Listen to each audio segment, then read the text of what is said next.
Hi, everybody. Welcome to Fridays Live. I'm Carolyn, for those of you that don't know, and I have with me Catherine from Knitting Notions here in Nashville. Hey, Catherine. Hey, how you doing? Good. Thank you so much for letting me come and invade your space today. That's fine. I'm glad to have you. So, y'all, Catherine is an indie dyer, and she and her husband also do a lot of wooden knitting notions. So you'll have to check out her website, knittingnotions.com, and we'll share her other information also later. But we're here to talk about all her good stuff and also to kind of talk about our experiences as indie dyers and all that. But I thought it was really cool that y'all might want to know this, that Catherine is you still are, because you still have a 14-year-old. Yeah, she's still a homeschooling mom. He's 8th grade. Yeah. And so I just thought that was really cool. So Catherine, tell us a little bit about your business, how it started, your background, and all that good stuff. Okay. Well, we started our business in 2005, and our first product was our Swifts, which are over there. We'll get to that in a minute. We started out with our Swifts as our first product. And then this was before Ravelry or Etsy or anything like that. So we started out with an eBay store. And then when we realized we wanted to kind of make this more of a full rounded out business, we started trying to come up with some other products. And we did some little shawl pins on the lathe. And then I started dyeing yarn. So I started. How long have you been dyeing? Yeah, that's a newer style. That's not made on the lathe, but yeah, that's our newest one. These are all hand done. Okay. But this is the shawl pins that we have now. So I'll just show y'all real quick. I started dyeing yarn in 2005. Okay. Yeah, I started out by learning more color theory, how to mix colors, because I wanted to do. I already knew right off the top I wanted to do basically a palette of colors that would harmonize with each other and that were repeatable, so that I could carry stock and repeat. So that's how I do it. Yeah. And so we do 2, maybe 3 big batches of dyeing a year just to restock our inventory. We have 4 bases, and we carry 32 colors at the moment in all 4 bases, and those are always on the website. And you do, so we were talking about this because y'all have seen me on social media. I do small batches, and I pretty much dye every day of the week unless it's, something else is going on, like a trunk show that weekend or something like that. But Catherine does hers in large batches. You've got big kettles that she dyes hers in. And you only dye tonal solids at this point. Is that right? You said you used to do others. I used to do hand paints. But I just kind of moved away from it. I realized that my sales were better with my solids, and I prefer making them. Yeah. I prefer knitting with them. So that's what we do. All right. And you do how many festivals a year? Usually about 20, 21, occasionally a trunk show, but mostly it's festivals. All right. So where's your next one that you'll be at? I will be at the brand new, what is it called? Scenic Stitches, I believe. It's new this coming year. Yeah. It'll be in Chattanooga. Nice. The first weekend in February. So that's February 1st and 2nd. That's awesome. And they do have a website, I believe. Okay. If you want to look that up and get information. All right. Scenic Stitches. Scenic Stitches, I believe is the name of it, if I remember right. Very cool. All right. So what else? Okay. So I wanted you to talk a little bit about, I know we've already touched on it. So what is your process? Like, you go to a festival, and then when you come home, what happens? Okay. So like before the festival season starts, say my first show, I'll make sure my trailer is fully loaded with however much stock that the maximum stock that I'm going to put in there. Then I go do the show, and then when I get back, I'll look through my inventory on this is my digital inventory, and see if anything needs restocked from in here. Because this is where all the rest of the inventory is. Yeah. And so I generally don't have to restock for every show. Gotcha. It depends. If it was a really busy show, I might need to restock some things. Or if it's been 2 or 3 shows, and then I might need to restock, then I do a big restock. Gotcha. That's pretty much it. We usually order yarn to re-dye in the winter, which we're going to be doing that soon. And we'll be dyeing some yarn in February for the spring festival season. Gotcha. And then usually about May, or June, I'll start getting together another big order. These are like 500 pounds. Yeah. Okay. We'll put together another order and we'll dye that over because I usually have July off. Okay. Sometimes I've got a little bit of June. Sometimes I've got 2 or 3 shows in June. It just depends. Yeah. So we'll dye yarn in July. And that's when, if I'm going to do new colors, I usually do them in July. Okay. And I'll discontinue 2 or 3 colors and do 2 or 3 more new colors. Like we did this year, we did 3 new colors in July. And then, just make sure the trailer is stocked. And there we go again, where the fall season is usually a little busier and that starts in August. So the first weekend in August is usually my fall shows. Okay. And those go usually all the way through November. Okay. And then the notions that y'all make by hand. That's getting done all the time. You do that just all whatever year is round. needing. Like right now, my husband's making Swifts. We finished the bases and the arm parts, but he's out there making dowels right now. That's very cool. All right. And I didn't even think to check y'all comments. I did see you all. We're taking up all the talking. Yeah. I did see you all commenting about doing some Black Friday shopping. That's cool. I'm glad to see y'all here. Laura, Lonnie, Katrin, Karen's here from Scotland. Hey, Yvette, happy Friday to you. And I forgot all about Black Friday. I know. I have to tell you, we went to the Opry Mills Mall this morning. We had to park way out. I wouldn't touch Opry Mills on Black Friday. It wasn't there that bad. Occasionally.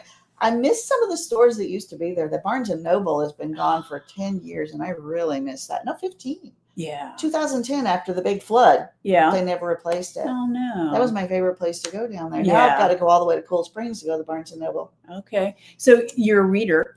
I'm a big reader. Nice. I've been a bookworm since I was about this big. I'm assuming you know about McKay's? Oh, yes. I love McKay's. I just went there last month, took a bunch of stuff down there, got some credit. Nice. Brought home a bunch more stuff. Yeah. So we may have been at McKay's this morning. McKay's is a used, they got books McKay's. And what else? The records. Oh, everything. Toys, games, music. I buy music there sometimes, but it's mostly books. Yeah. Oh, yeah. That was me. We had like 30 minutes there and I was looking at the books. I mostly read classics, but I do read a lot of contemporary literary fiction too. Okay. I've got a few favorite authors. Who are your favorites? Of contemporary movie? Yeah. Or let's see. I recently discovered Emily St. John Mandel. Okay. Station 11. I don't know her. Ever heard that? No. You should check it out. Her most famous, well-known book is the Station 11. It was made into a series on Max. Oh, HBO Max. But those are really good. She's got 6 books. I've read 4 of the 6 books, but I own all 6. And I just haven't got to the other 2. You just haven't gotten to. Okay. Let's see who else. Ann Patchett, another one of my favorites. Okay. Stephen King, but that's like starting when I was 13. I've been a lifelong Stephen King reader. Very cool. I love Stephen King. Who's your favorite classics? Oh, wow. Favorite classics. Let's see. I like a lot of English literature. So Dickens. Okay. Yeah. Thomas Hardy. Okay. Somerset Maugham. Oh. I love Somerset Maugham. Let's see who else. Are you a Jane Austen fan at all? I like Jane Austen. Okay. I do. Tolstoy. Okay. Dostoevsky. Nice. You are Herman Melville. Oh, okay. Moby Dick is one of my favorites. Oh, yeah, that's a good one. All right. That's nice. I love that. They're very cool. A lot of our viewers are also big readers as well. Yeah. So we need more readers in the world. I know. But I think it's a common, I've noticed there's a lot of knitters that are also quilters. And then there's a lot of knitters. Quilting. Have you? See? I went through a spell of quilting in my 30s. Okay. Yeah. All right. Well, now I'm not going to ask you that question. We're going to do a version of this or that later, and I'll ask you some other questions. So let's see. Karen, who's from Scotland, she says, we have Color Friday here in the UK to promote shopping with small independent businesses. I love that. They do Small Business Saturday here. Yeah, we have Small Business Saturday. Yeah. So that's very cool. All right. And then, so Lonnie says, come to DFW Fiber Fest in September. Do you do DFW? I have in the past. Okay. The reason I don't do it anymore is because it's the same weekend as my shows in Virginia. Okay. So I'm in Berryville doing the Shenandoah Valley Fiber Fest. It's either that weekend or it's the same weekend as the Wool Gathering, which is in Yellow Springs, Ohio. Okay. Those 2 weekends are the one DFW usually is on. So okay. So yeah. I used to do that one though, back in the early aughts. Oh, yeah? No. I take that back. It was probably like about 2010 through 15, somewhere in Okay. there.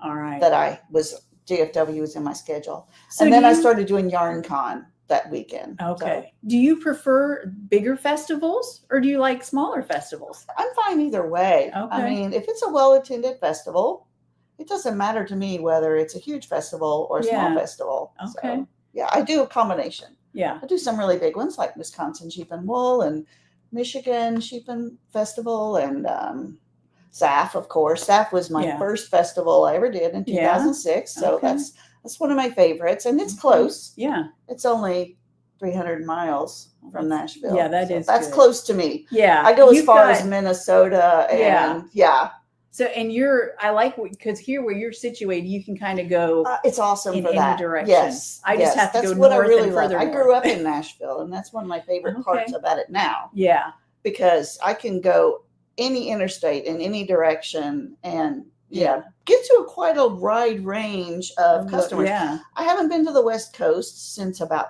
2010. I did try it for 3 or 4 different shows. Yeah. And it was nice to go just for the experience, but the profit margin's a little low when you're driving 6 days coming and back, because we always drive. You know, I've got a trailer. So. Yeah, I saw her trailer out there.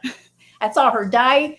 Well, I was going to call it dye shed, but it's not really a shed. Your dye basement. It's in daylight basement. Yeah. My studio, I call it. Yes. When I'm feeling fancy. So, and I asked you this earlier, what advice would you give to someone if they're a new festival goer? Just as a customer. As a customer. Yeah. Well, I would say be prepared with some food and water and comfortable shoes. Okay. Yeah, that makes sense to me. Yeah. Yeah, we were talking about maybe if you want to have projects planned out. Yes. A lot of people that come in with a list of projects, with the idea that if I find something I really love and I can afford it, I'll go ahead and get it. But it gives you a bit of a focus. Sure. So you don't feel so overwhelmed. Yeah, because that's a common complaint that I hear. A big festival, especially, and there's so much variation of stuff, and so go in with some projects in mind that you're looking. That's always good for yarn for. That makes sense. Okay, all right. Let's talk about your bases. Okay. You said you have 4 bases. Is that right? I have 4 bases that we dye. Yes. And we have them back here. So why don't you tell them about each of your bases? Okay. So they're all merino superwash. Mm-hmm. One is a blend, but they all have superwash merino as the main or all the element. Makes sense. And we have 2 fingering weight bases and 1 sport and 1 DK. Okay. Because I like to have lots of volume in my colors. So keeping 4 bases makes it easier for me. Yeah. And it makes it a little bit easier for shoppers too. There's not like, oh, do I get that one or do I get that one? It kind of simplifies it. Sure. So I have 100% wool. Superwash merino wool. This is my superwash sock is what I call it. Classic merino superwash sock. Nice. This is all my yarns are 100 grams because that helps with my dye formulas. Yep. To have everything because everything's done by weight. Yep. So the yardages are different because the yarns are different. So this one is 430 yards. Nice. And that has a nice high twist on it. It has a high twist, which is what I really like about that one. It's really good for stitch definition. Yeah. It's really strong if you want to make socks. Yeah. I prefer that to have a nylon in there just because it's smoother. Okay. I find nylon can be a little bit itchy.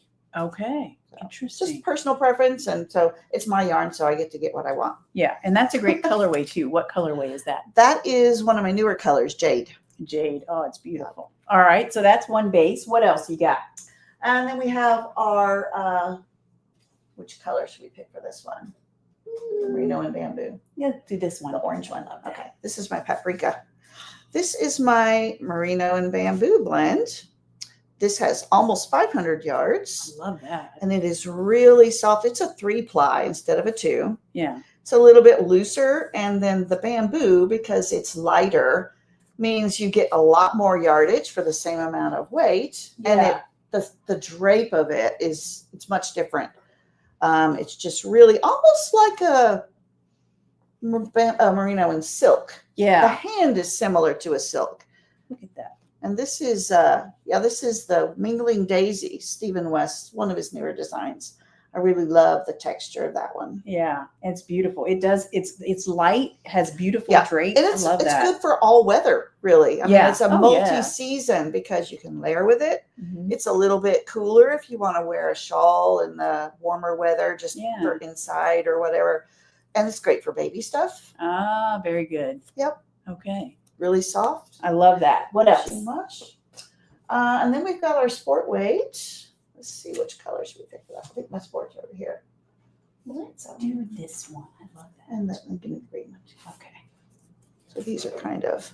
Oh, this is my sport weight base. This is actually the colors that I'm doing my Stephen West in. These two colors. Ooh, do you want to show them that? Yeah, I see that actually. We're right here. Here, I'll hold these. We'll do a little segue here. So I finally started clue 4 of this. Look at that. I know some of y'all are knitting this. This is the mystery knit along for this year. How awesome. Finally finished clue 3. Short row purgatory is what I like to call it.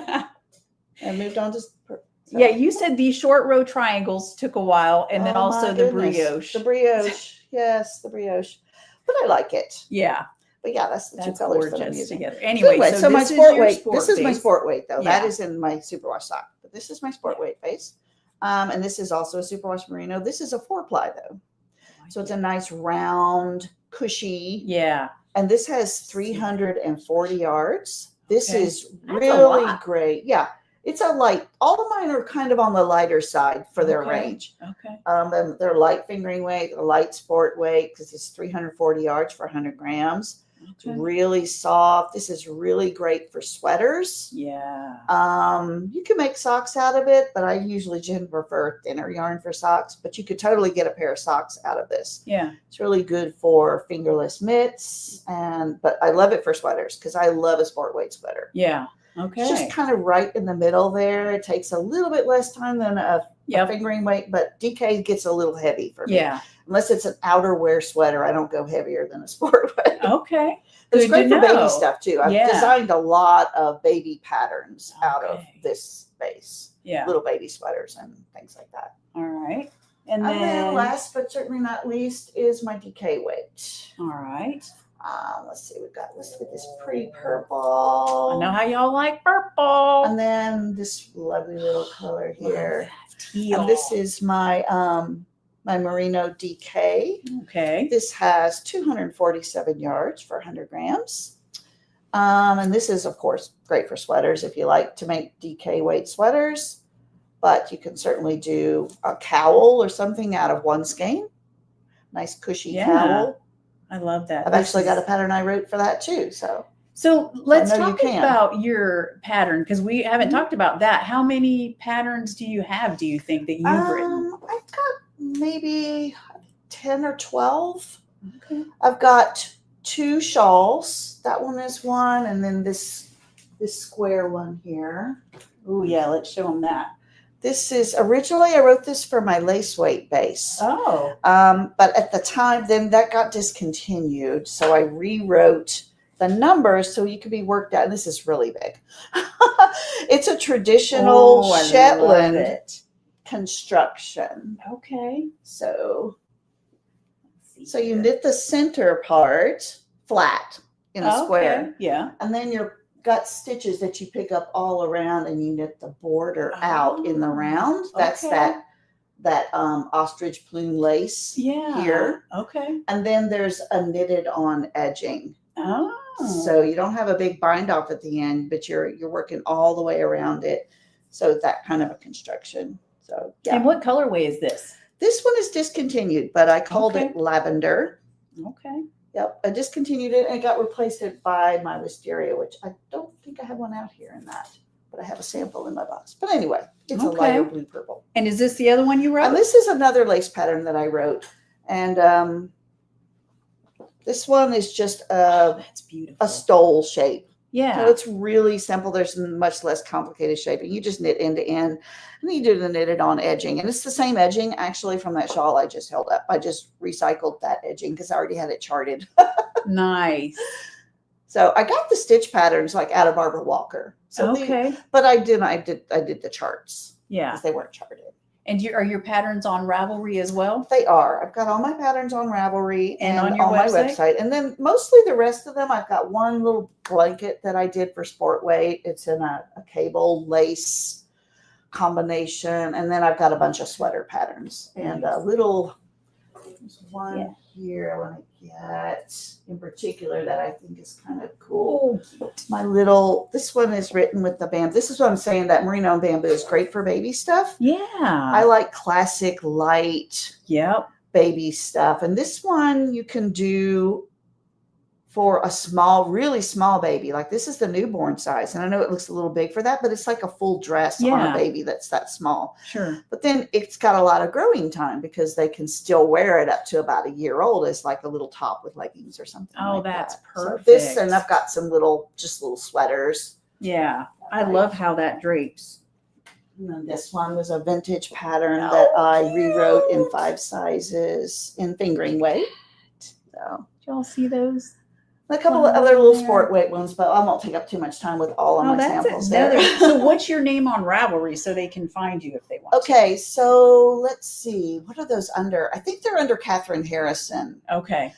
They're in my Knitting Notions, but as a designer, I think they're coming under Catherine Harrison Designs. Okay. But you can link that from, like if you looked up one of the pattern names, you could see all the other ones. Yeah. But also all that's on my website. That's probably the easiest way to find the patterns in one place. And if you want to buy it on Ravelry, you can look it up on Ravelry from that. Yeah. But I think as my designer, I'm Catherine Harrison Designs or something like that. All right. Very cool.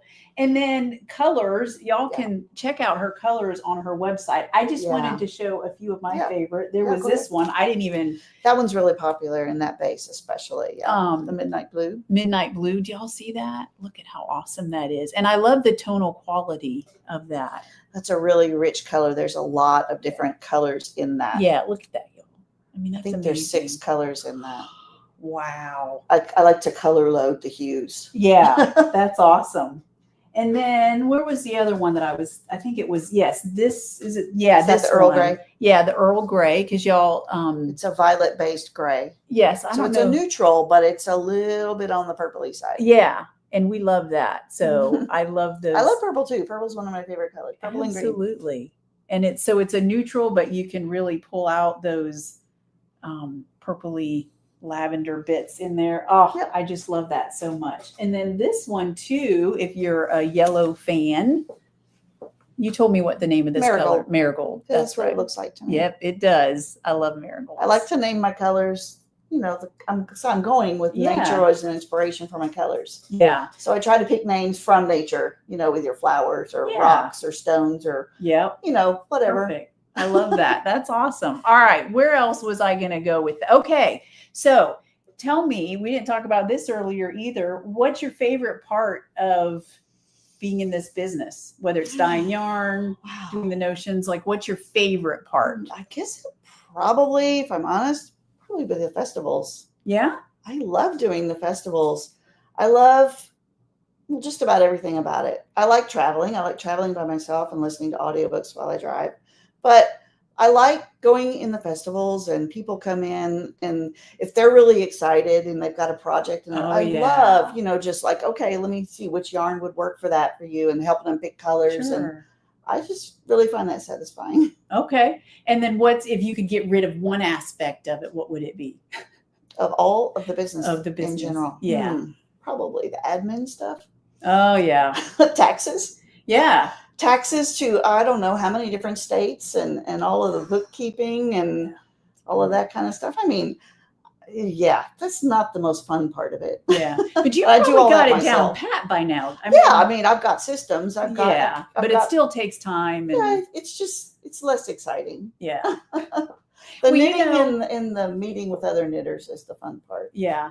It's like I was telling my stepdaughter, I was telling her about the business and all, and people assume that because you dye yarn that you're just this creative artist. And I said, but the thing is, that's not always the most important thing. No. Yeah. I mean, I like to make a new color every now and then. Like I say, it's fun especially if I have a color in mind that I want to make and go out and and play with my Yeah. formulas Oh, yeah. and test out until I Fun. get that color. But that's really not the biggest part of it. That's like a really small part of it. What is satisfying is to set up my booth, for example, and people come in and they're wowed by it. Yeah. And they say, wow, this is really pretty, or, you know, that Sure. I appreciate the time that you take to do what you're doing. And, you know, that's gratifying. But there's so many, you know, there's hard physical work. There's also, we were talking about all the math that's involved. Yeah. Like, yeah, it's a lot of work. Setting up for festivals is a lot of work. Dyeing yarn, 500 skeins in a day is a lot of work. It's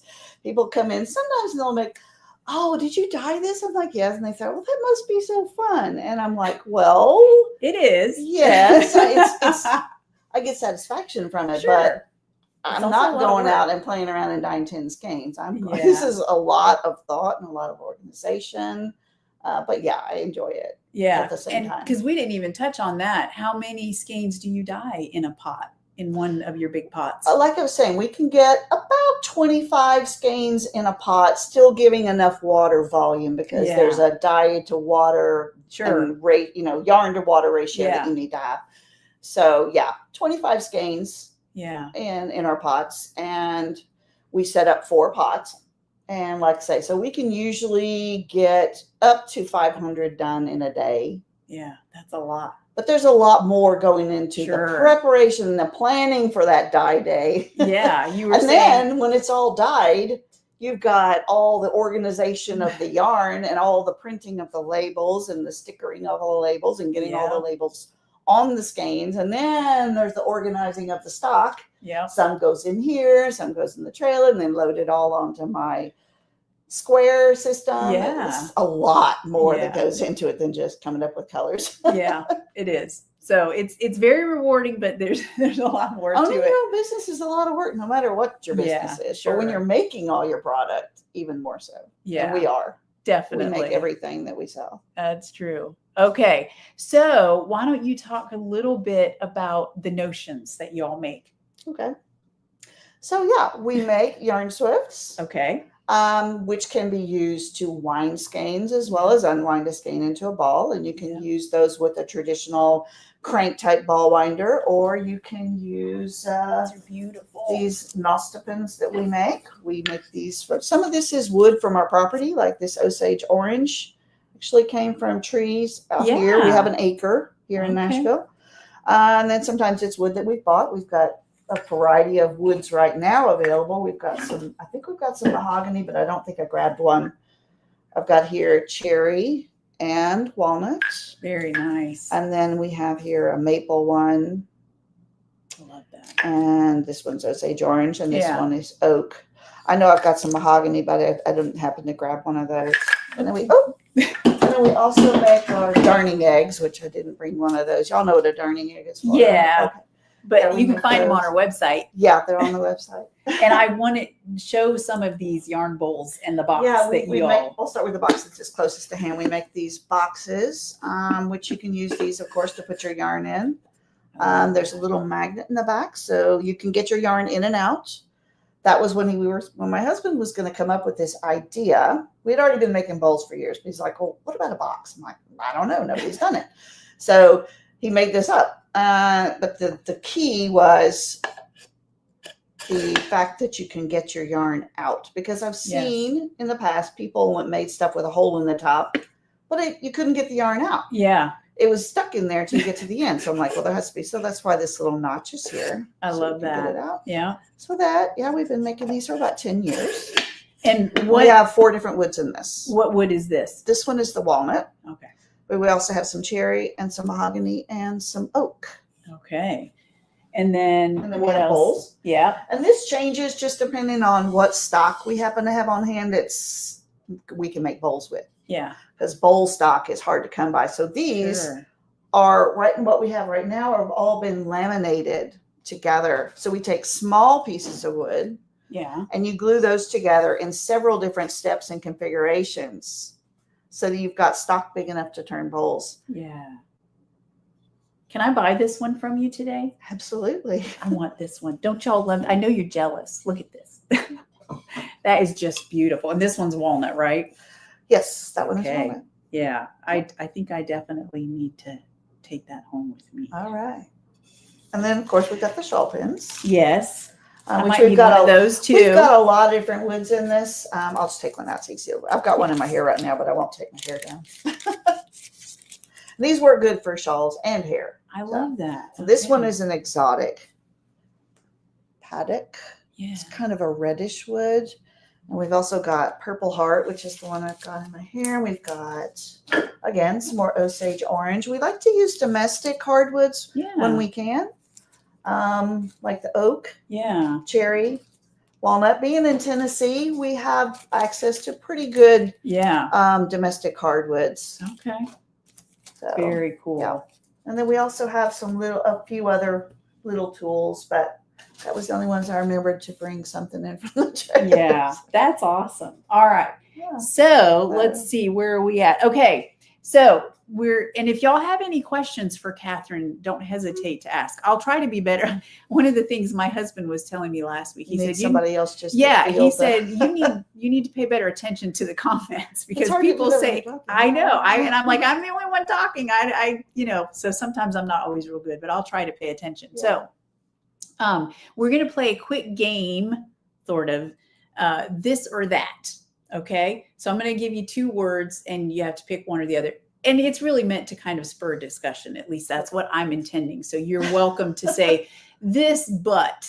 Okay. So, and some of them I already know what you're going to say. Others who I think I know what you're going to say, but you might have some other things. Okay. Knit or crochet. Oh, knit. I don't crochet at all. So that one's easy. Okay. And then, so you did other fiber activities. You said you have quilted. Yes. Well, as a child, I did all kinds of needlework that just self-taught, the age of like 8 or so up. I used to sew on my great grandmother's, those sewing machines with the little treadle on the bottom. Yep. When I would be at my great grandmother's house in Jacksonville over the summer, I would sew on that and make doll clothes, baby clothes, or Barbie doll clothes a lot. Yeah. I would just make stuff up. Oh, very cool. Tunics and circles that you cut a hole in and make a skirt out of it, stuff like that. Yeah. And I used to like to do like needlepoint, crewel needlepoint and stuff like that. My grandmother would buy me little kits. Oh. And so the more stitches that were different, the more I liked it. Okay. Satin stitch and lazy daisy and sim stitch and all that kind of stuff. So I really loved doing that kind of stuff. Yeah. Cross stitch I did for a little while, but I got bored with it because it's just one stitch. Yeah. I mean, you change colors, but Yeah. So I got bored with that. I like variety. Okay. In my stuff like that. So yeah, I like that. And then let's see, when all of my big children, my oldest children were small up until, I used to make them stuff a lot. I made Christmas gifts for them every year and I would make toys like little dolls and little blankets and pillows, just whole sets of stuff with little clothes. Yeah. I made them stuffed animals. I sewed them dresses. So I did a lot of sewing in my early 20s. Okay. And I liked doing that. Yeah. I learned to knit when I was 14. Oh, wow. Okay. In home ec in the 9th grade. My home ec teacher taught me how to knit. And I did that. I always did that some, but it wasn't my main thing that I really did much with until I got in my 30s. But I did quilting in that interim too. I really got into a quilting phase. I made quite a lot of quilts, baby quilts, full-size quilts, bags for my children to carry their stuff around because every time we would go to the library or wherever we were going, they had 3 or 4 things each that had to go with them. And when you got at that time, 6 children, that's a lot of stuff you got to keep up with. So I made them like little quilted bags so they could throw their must take with me stuff like their special blankies and stuff. But then I got tired of having to be tied to a machine or have this big, it just wasn't very practical. Okay. After a while, I just realized, I think I just took up knitting again as my main thing. And this was probably 25 or 30 years ago. Okay. And that's when it really took off for me as my main hobby because I started learning how to do real garments like, shaping and lace and cables and how to make sweaters and stuff like that. And that really just became my, this is my thing now. Yeah. Didn't you say that was how your husband, you said the Yarn Swift was his first project. That was the first and it was because you needed one. I wanted a Swift. Yeah. Yeah. Can you make me a Swift? There you go. So he came up with that Swift, and we thought, no, Hmm. this with the internet, because this was Yeah. early days in the internet. We had only been online for about 7 or 8 years at that point. Yeah. And I'm like, this looks like something we could sell online. So yep, that's how it started with the eBay store and built my website. And there we Very go. cool. The rest is history. I like it. It'll Okay. be 20 years in October. Wow. It'll be our 20-year anniversary this coming October. Okay. All right. Amish Swift or umbrella Swift? Amish. Yeah. Although I don't know when that started being called that. They weren't called that when we started. Really? Then Yeah, I no. wonder how they got called that. I think it was when, I'm not sure, so don't quote me on this. Okay. But I know Chalgu Yeah. started making those. They basically make our Swifts. Yeah. I don't know if they saw ours, but we've had products stolen before. There was a company that Yeah. the sales, they were making our boxes for a while. They stole our idea. It was exactly the same except for I think they didn't do the magnet. Okay. Yeah, Interesting. So, anyway. Yeah, I'm I don't know sure. when they started getting called that. Sometime around there then, though, I think. So you just called it what, a table Swift? Or? Yeah, it's just a yarn Swift. It's I'll just have a to stop tabletop calling yarn it that. Swift. No, you can call it that. It's interesting that how these things come about. I don't know. All right. Very good. And I then mean, it makes sense. Shaker, Amish. It's kind of a shaker style piece. Sure. Okay. So maybe that's where it came from. Yeah. So Yvette wants to know, what is the website again? Knittingnotions.com. Yep. Just knittingnotions.com. Yeah. And all right, let's see here. Paper patterns or digital patterns? Oh, I like digital. Do you? I've got an app on my tablet and phone, and so I can load that in there and just, you can highlight and keep up with your rows. It's really cool. What's the app that you use? Row Counter. That's on Android. So I think it's similar to the one that's on Apple that everybody uses. I use paper patterns. So. Oh, do you? Yeah. What is that called? I don't know. One of them probably knows. Somebody probably knows. What's it called, y'all? There's a really popular one that's on the Apple platform that this Row Counter, Yeah. I think is pretty comparable to it. Okay. I think I pay $7 a year for a subscription, and it is well worth it. I may have to check it out. Y'all tell us what is it on Apple? All right. Knit Companion. I've heard of Knit Companion. Yeah, I think that's it. Okay. All right. Yeah, I've heard good things about Knit For a while, Companion. it was only on Apple. I don't know if it's on Android now because I found this one and it's good. So. Yeah. Okay. So let's see, fingering or DK? Definitely fingering weight. I like light yarns. Okay. I like to work with thin yarn. Yeah. Oh, here's a good one. Magic loop or DPNs? Definitely DPNs. Yeah, me too. I'm not a big magic. I have done the magic loop. I know how to do it. Yeah. I don't hate it, but I prefer double points. I feel like they're more efficient. Is it just me? Yes. It feels like there's more movement that has to go on. And that's what I don't like about the constantly yanking on the cord and like, ugh, no. Yeah. Once you get comfortable with your hands and how to hold them and realize you're only working with two. Yeah. So then, when it doesn't feel a porcupine to you anymore, then it gets easier. Yeah.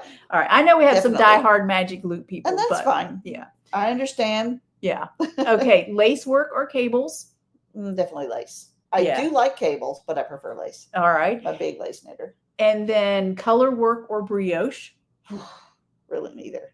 But if I had to pick, probably color work. Okay. I guess. Yeah. All those ends. That's what I don't like about that. Is all the ends. Yeah. And brioche because 2 rows for 1. So I don't know. They both have their downsides. I understand. And I didn't even ask you if you knit socks, but cuff down or toe up. Okay. Oh, look at you. Those are beautiful. I have a whole drawer full of hand knit socks. Always cuff down. Yeah. Oh, me too. I have tried toe up. Yeah. For one thing, I just prefer the cast on being the top of the sock. Yeah. Rather than the bind off. Number 2, I hate short row heels. They just don't feel comfortable. Really? Yeah, because I've got a high instep. Oh, I've heard that. People, if you have a high instep. And I don't want to, I just prefer a flat. Yeah. And I know you can do a flap on the toe up. I've tried it. Still prefer toe down. Yeah. I mean, top down. Yeah. Whereas I like cuff down too, but I like a short row heel.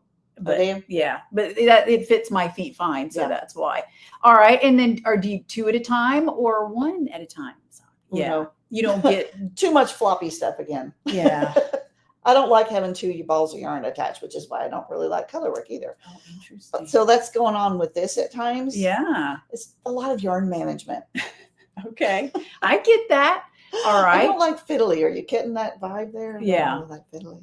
So, And I don't find lace fiddly, oddly enough. I don't know. I think it's just my brain. yeah. I like complicated stuff. Like Okay. complicated books, complicated Yeah. music, complicated knitting. That makes sense. I'm seeing a theme here. Yeah. All right. Mohair or alpaca? I guess probably mohair if I had to pick. Okay. I'm not really that big a fan of alpaca, actually, Okay. because we have to account for the drapiness of it. Sure. So, yeah. And I don't knit with a lot of either, honestly. In the past, I have knit with both, and I prefer wool. Yeah. Can I say that? Yeah, absolutely. Okay. I mean, hello, you've been in the business for 20 years. You can say, yeah. Okay.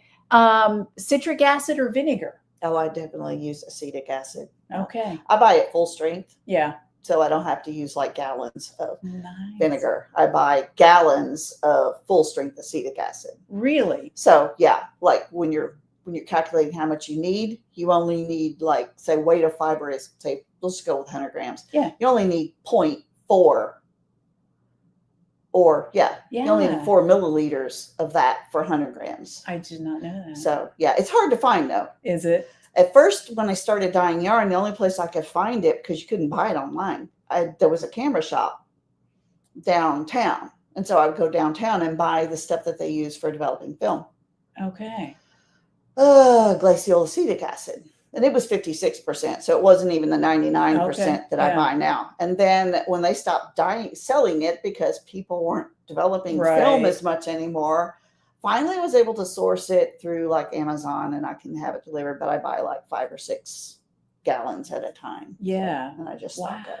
But that'll last me for maybe most of the year. Yeah. Okay. I'm going to have to get your notes on that because, well, I think the colors come out a little bit different when you use citric acid versus acetic acid. My colors might start looking different. Just saying. I'm not sure on that. I haven't tested the theory. It's just a hypothesis, shall we say. Yeah.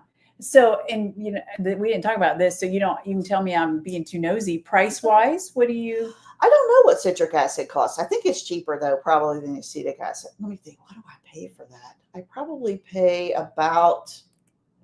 I think I paid about $150 for 5. So, and yeah, 5 gallons. So it's and that probably stretches. But it lasts a long time. Yeah. So. And I don't know what citric acid. I would be buying it in 50-pound bags if I was buying it. Yeah, I buy it in 50-pound bags, and I want to say it's been a few months since to get a discount, I bought multiple bags at a time. So do I. And I want to say it was $150 at least for a 50-pound bag. Yeah, so it's probably pretty comparable. Pretty comparable. Okay.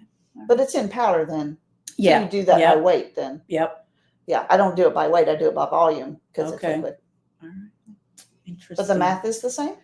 What's your percentage? So, well, now, and actually, when you say volume, I actually just kind of round it. I do about, let me think. I'm so used to doing it that if I'm not doing it, I have to think about it. So is it two tablespoons for 100 grams is about what yeah.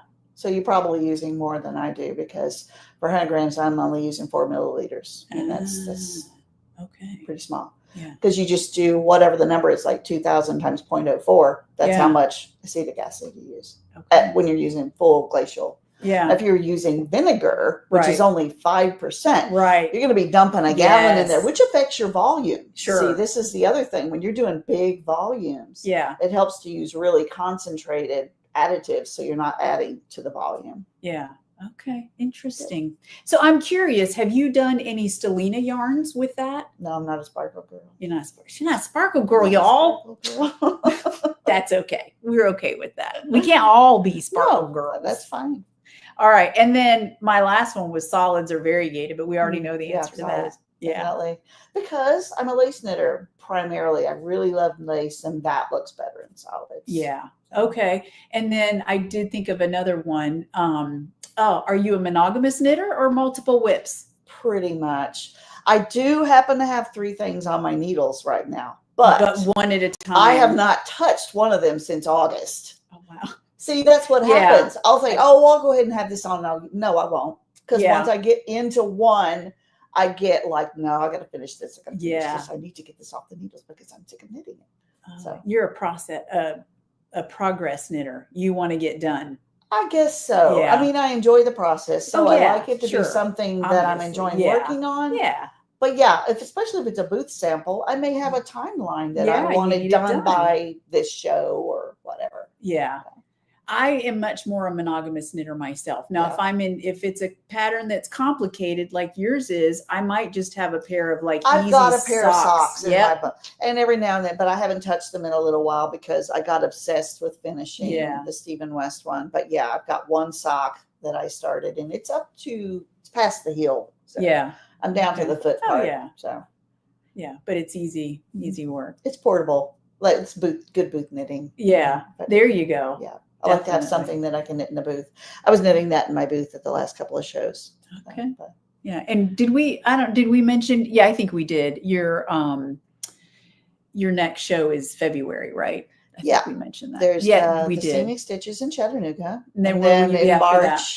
In March I'll be in Raleigh. In Raleigh. The same weekend as the Nash Yarn Fest. Oddly enough, I'm in Nashville, but I'm going to be in Raleigh that weekend. And what's the name of that show? That is the Carolina Fiber Fest. Ah, okay. That one is at the Carolina, the Raleigh Fairgrounds. Okay. And then I'm back here to Nashville. I'll be doing the Middle Tennessee Festival, which is the weekend after the Nash Yarn Fest. No, the weekend before. I'm sorry, it's the weekend before.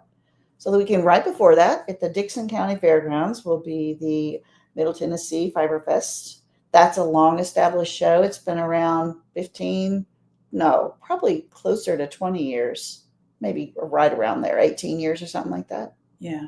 All right.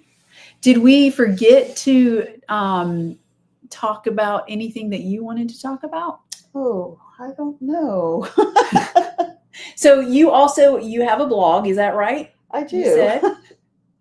And I know you told me this. They can get it from your website. Is that right? Yeah, there's a link on the main menu up at the top. Yarn Mama blog. That's the name of my blog. Yeah, so you might want to check that out. Yeah, I need to write a new post. I try to post pretty regularly, but once I got really busy in October and November, I just didn't feel like I had the headspace to compose one. But I need to tell them. I need to tell them about my knitting progress, because I think the last time I blogged, I was still on maybe step 2, clue 2 of my shawl. So, all right, I'll do that soon. Good deal. Well, maybe this will serve as your motivator. Maybe tomorrow. Tomorrow, not today. Not today. Maybe tomorrow. All right. Well, I like it. Thank you again so much for having me. Y'all check out her website, knittingnotions.com. Mm-hmm. And let's see. So next Friday, I'll be back at my usual time, 1:00 Eastern. And so I guess. All right, we're on Central here. So and I could have waited till 2 then, right? Well, when I messaged you and said that. I didn't think of that. Well, I didn't either. And then Bo was like, "Oh, there's a time difference." Yeah. And I was like, I'm not going to bother Catherine with that. So I'll just tell them all that it's going to be 2:00 this time. So, but so next week we'll be back at 1:00.